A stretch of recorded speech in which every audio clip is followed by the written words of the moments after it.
Okay, so this is part two of the previous video I made. Let me see.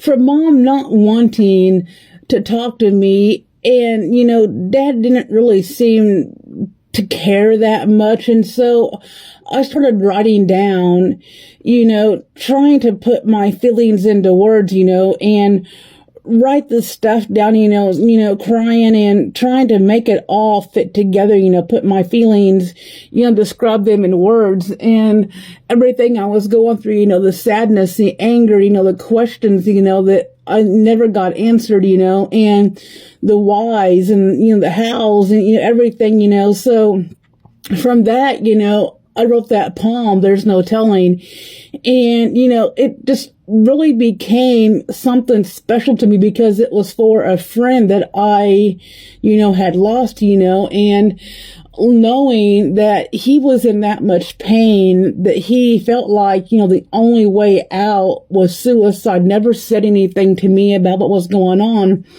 and so I sent the poem to a company, that I found their address in a magazine. They had some kind of an ad, poetry contest.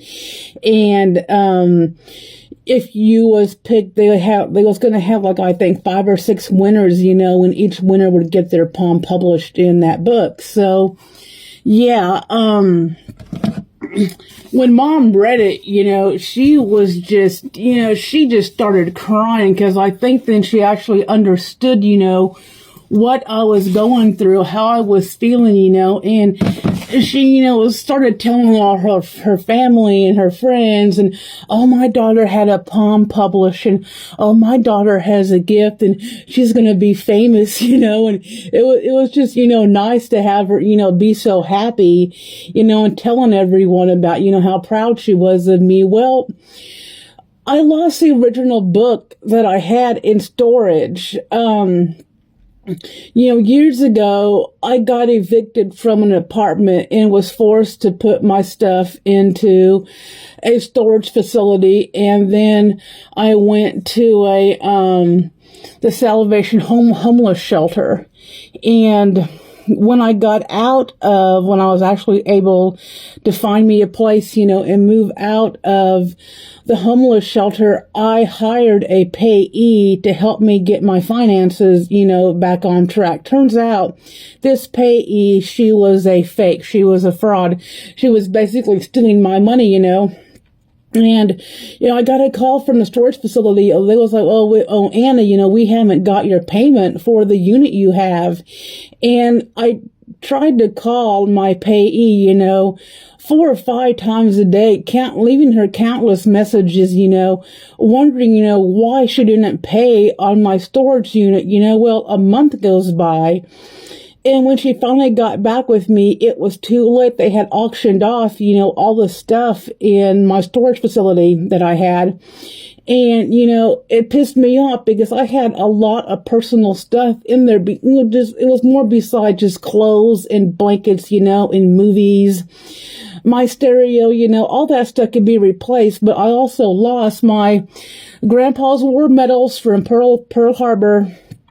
I lost, a book that, a folder that my mom had wrote some stuff and it was like her diary, and then I lost, the baby outfit that I brought my baby girl home from the hospital when she was born, all that stuff got lost, thousands and thousands of photos, and for me losing, that book, it kind of, I didn't want to write anymore. It changed me and I just lost my passion for writing. And I would use so much of the material I had as inspiration. And so since I lost that, that's when I got more into photography, and when I was writing poetry, I wanted to go to college and get a degree in English. And then when I got into photography, I was going to go to college and be a graphic designer, and just nothing ever seemed to work out, so never went to college. But yeah, that's pretty much the story of that poem, was when, my friend James, killed himself, and I wrote that poem for him, and I just having to deal with that, and learn about the pain and stuff, the experience of losing someone, to suicide, it's just something that you just have to deal with, you have your ups and downs, you're mad, you're sad, you got countless questions, and I tried to write James's parents, when it happened, and